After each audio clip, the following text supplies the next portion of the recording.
Το αμάξι έπαιρνε νερά. Εμάς όμως το αμάξι μας ήρθε κάπως έτσι, με έντονη μυρωδιά από υγρασία απλά.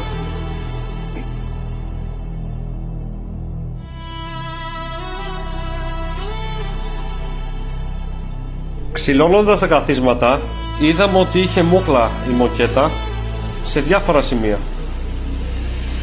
Όπως είχε και νερό.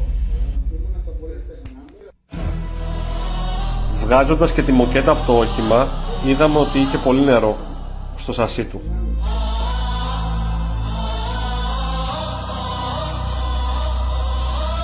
Όπως και σκουριά.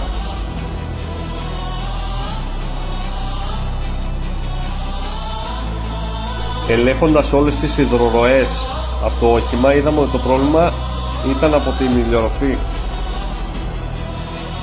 Καθαρίζοντας όλα τα λούκια, τα ελέξαμε με χρώμα και το αποτέλεσμα ήταν να κυλάνε κανονικά τα νερά.